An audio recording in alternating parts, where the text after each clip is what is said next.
Maka untuk sesi berikutnya, para hadirin sekalian, monggo silahkan untuk yang mau bertanya tentang seputar polemik nasab. Monggo silahkan. Mungkin sebelum pertanyaan, mohon penjelasan dulu kaitan dengan, mohon maaf, kekhurafatan yang sampai saat ini mengakar, bukan anggaplah muhibbin ya, yang mengakar bahkan ditiru ya, salah satunya kaitan dengan makam ataupun adat-adat yang dilakukan oleh kaum mereka, agar kita yang di masyarakat awam itu mengetahui seperti apa kekhurafatan yang dilakukan mereka, sehingga masyarakat itu tidak akan mengikuti hal-hal seperti itu.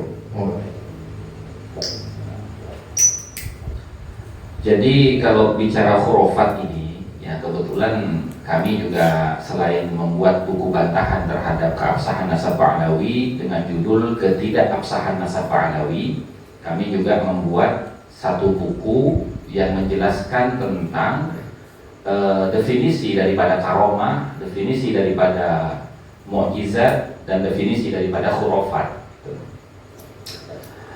Yang kita kasih judul Hikayat Israiliyat Yahudi versus khurafat Ba'alawi.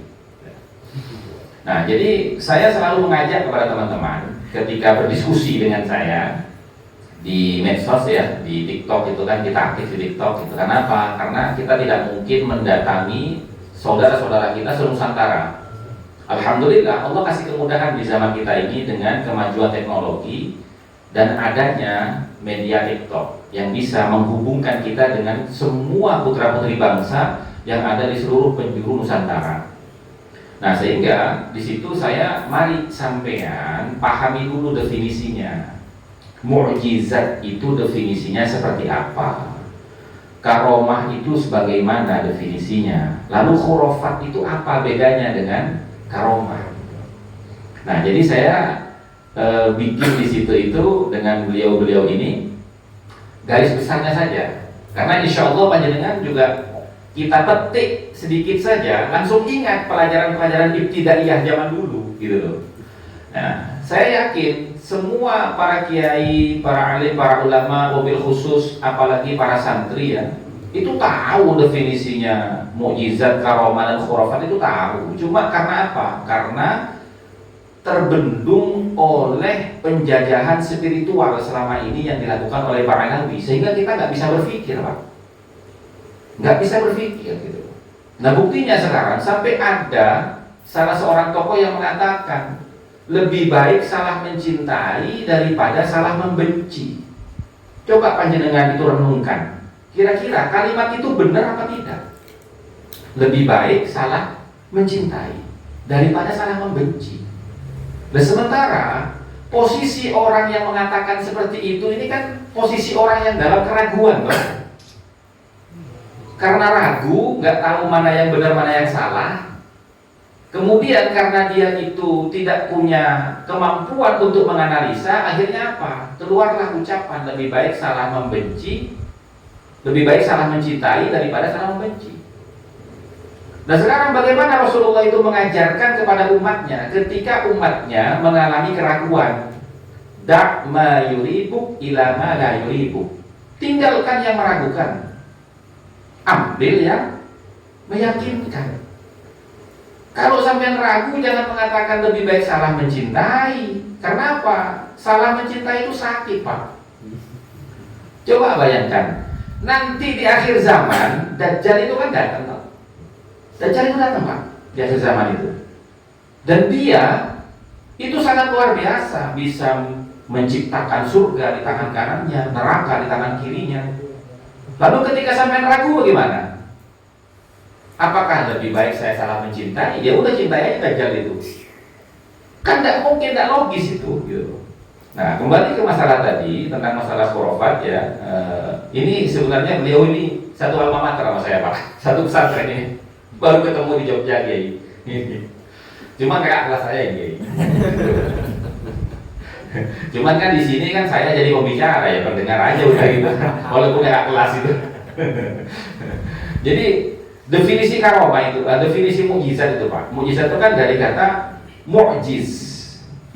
Mu'jiz itu apa? Sesuatu yang melemahkan. Jadi mukjizatnya Nabi itu ya tujuannya adalah untuk melemahkan argumentasi dari orang-orang yang mengingkari risalah kenabian. Nah, contoh yang bisa kita rasakan sampai sekarang ini ya, Al-Quran. Al-Quran itu Pak, itu bisa melemahkan semua argumentasi orang yang menentang syariatnya Allah Subhanahu wa Ta'ala. Sampai detik ini orang-orang apologet itu tidak bisa Pak menghancurkan Quran, itu tidak bisa sampai sekarang, tidak bisa. Justru malah semakin dalam mereka itu mendalami Quran, malah mereka itu semakin ragu akan kitab sucinya sendiri dan meyakini Quran ini yang lebih benar. Berapa banyak itu kisah itu. Nah, itu mukjizat Pak. Nah, kemudian kalau karomah, karomah ini kan juga akar katanya kan dari bahasa Arab toh. Artinya apa? Memuliakan atau mengalahkan, gitu loh. Nah, sehingga karomah ini tujuannya apa? Menguatkan kemuliaan risalah yang dibawa oleh Kanjeng Nabi Muhammad SAW. Contoh misalkan, karomahnya Syekh Abdul Qadir Al-Jailani. Syekh Abdul Qadir Al-Jailani itu pernah Pak berdebat dengan orang Nasoro, di mana orang Nasrani itu mengatakan apa hebatnya Muhammad dibandingkan dengan Isa Al-Masih. Isa Al-Masih itu bisa menghidupkan orang mati, Syekh Abdul Qadir. Kalau Muhammad belum ada kisahnya bisa menghidupkan orang mati. Lalu Syekh Abdul Qadir menjawab bagaimana? Kalau cuma menghidupkan orang mati, saya pun bisa. Bagaimana kalau seumpamanya saya bisa menghidupkan orang mati, apa kamu mau beriman kepada Nabi Muhammad? Nah, orang Nasrani tadi itu mengatakan dalam hatinya, nggak mungkin dia bisa, kan dia bukan nabi, nabinya aja nggak ada sejarahnya menghidupkan orang mati, apalagi cuma umatnya itu. Akhirnya dia mengatakan, ya sudah, ayo buktikan sekarang, karena dia sudah meragukan itu dari awal. Nah, sekarang ayo kita ke kuburan, tunjuk sama kamu kuburan mana yang harus saya hidupkan. Akhirnya ditunjuk oleh orang Nasrani ini kuburan leluhurnya yang sudah wafat 500-600 tahun yang lalu. Akhirnya Syekh Abdul Qadir Jailani itu dengan izin Allah menghidupkan orang yang dalam kubur itu. Kemudian Nasrani silakan tanya, betul gak ini leluhur kamu? Tanya, betul Pak. Akhirnya apa? Mau tidak mau orang Nasrani ini menepati janjinya untuk masuk Islam. Artinya Syekh Abdul Qadir Jailani punya karomah seperti itu, tujuannya apa? Menguatkan risalahnya Kanjeng Nabi Muhammad SAW yang dilecehkan oleh orang Nasrani yang katanya nggak bisa menghidupkan orang mati, yang bisa itu Nabi Isa. Lah ini Syekh Abdul Qadir, saya aja bukan Nabi, hanya umat, bisa menghidupkan apalagi Nabi saya, kan begitu. Nah, dari sini kita bisa ngambil kesimpulan Pak, bahwasanya karomah itu adalah warisan daripada mukjizatnya para nabi. Kenapa? Kanjeng Nabi bersabda, al-ulama waratsatul anbiya. Ulama itu pewaris para nabi. Yang diwarisi apanya? Ya semuanya. Seperti Syekh Abdul Qadir Jailani bisa menghidupkan orang mati, mewarisi mukjizat siapa? Karomahnya Syekh Abdul Qadir Jailani menghidupkan orang mati, mewarisi mukjizat daripada Nabiullah Isa alaihis salam. Kan begitu. Nah, kemudian berbanding terbalik dengan khurafat. Khurafat itu tidak memiliki sandaran referensi. Contoh misalkan, karena kita bicara Ba'alawi malam ini, Al-Faqih Muqaddam Muhammad bin Ali Ba'alawi itu diceritakan katanya dia bisa mi'raj 70 kali sehari semalam, 70 kali mi'rajnya. Nah, dia mewarisi mukjizat siapa itu? Bong Nabi aja cuma sekali seumur hidup. Nabi cuma sekali seumur hidup. Bahkan Nabi itu dari mulai Adam sampai Nabi Muhammad, Nabi kita, Tidak ada satupun nabi yang dikasih keistimewaan mukjizat mi'raj ke langit berjumpa dengan Allah yaqzatan nama-nama. Kan begitu, bila sitrin wala hijabin. Enggak pernah ada. Hanya Nabi Muhammad. Berarti itu kan khususiyahnya Nabi Muhammad tuh. Karena nabi yang lain enggak dikasih keistimewaan mukjizat itu.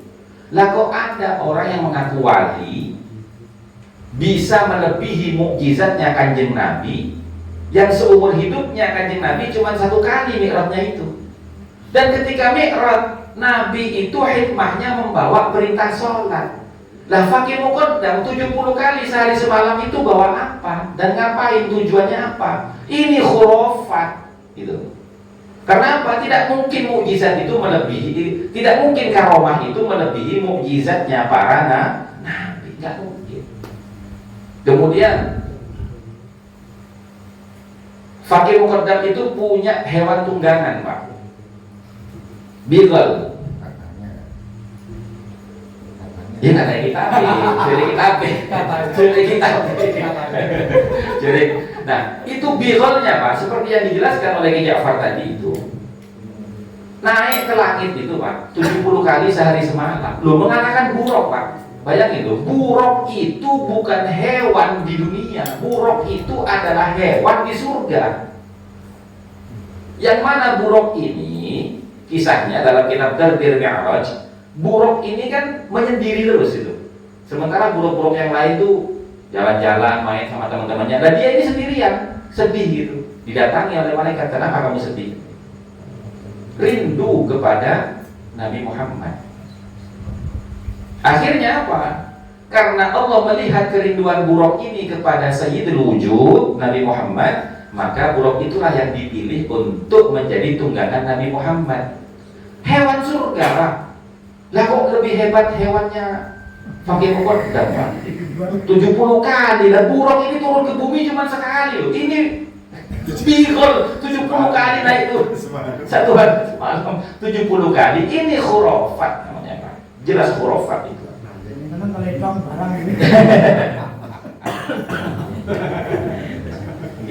Nah kemudian yang paling ekstrim itu, Pak, ya, dan tidak bisa diterima oleh akal, di mana karomah itu definisinya adalah untuk menguatkan kebenaran risalah yang dibawa oleh Kanjeng Nabi Muhammad SAW. Lalu ada di kitab Syarhul Ainiyah itu namanya Habib Hadun.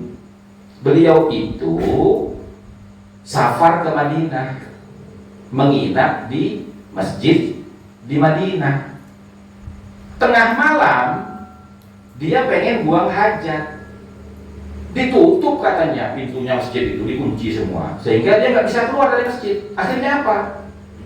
Dia berinisiatif membuka bajunya, kemudian baju itu dijadikan wadah untuk membuang tinjanya, dibungkus akhirnya, Pak.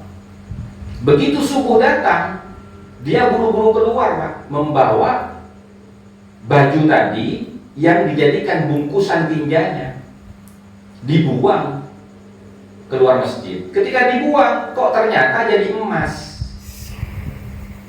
Yang jadi pola pikir kita, yang menjadi pemikiran kita itu, ini wali apa? Buang hajat di dalam masjid.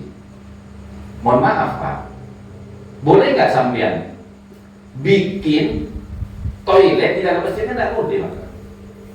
Itu yang pertama. Loh, kalau terkunci, sejak kapan dari zaman Nabi sampai sekarang ada masjid di Mekah itu dikunci? Sejak kapan? Tidak ada, Pak. Sampai sekarang itu ada masjid dikunci, Pak. Kalau di Indonesia, iya. Karena apa? Karena terlalu aktif tangan-tangan orang kita itu, sehingga kalau iya gitu, dipindahin kemana-mana gitu. Kalau di sana ini khurafat, Pak. Karena apa? Maksud dan tujuan dia berak di masjid, kemudian beraknya jadi emas, itu maksud tujuannya apa? Menguatkan syariat yang mana? Nah ini khurafat. Nah mengenai masalah kuburan yang hias. Nah ini untuk masalah kuburan yang dihias ini, Pak. Ada memang di dalam kitab kuburiyah itu. Kuburan itu dihias sedemikian rupa. Jadi ini ada sejarawan Yaman yang membuat kitab namanya Al-Kuburiyah. Di antara orang-orang yang suka menghias-hias kuburan itu dalam kitab itu adalah Bani Ubaid. Siapakah Bani Ubaid itu? Dalam sejarah, Pak, kita itu hanya tahu yang namanya Bani Ubaid itu ya dinasti Fatimiyah, nggak ada lagi.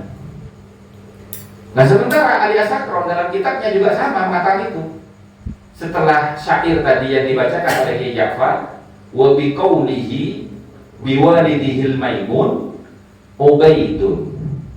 Nah, setelah syair itu ada keterangan dari Ali As-Sakron, wa hakadha huwa huna Ubaidun al-ma'rufu inda ahli Hadramut wal musattaru fi kutubihim wal mutadawalu fi silsilati nasabihim wa nisbatuhum annahu Ubaidun ibn Ahmad ibn Isa.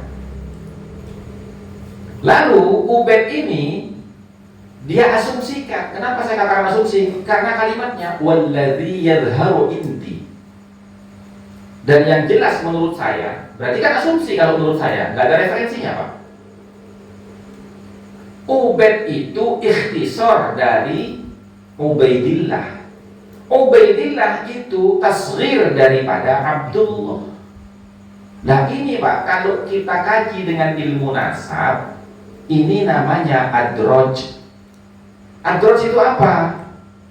Dalam bab sonrun nasab, indikasi rekayasa nasab.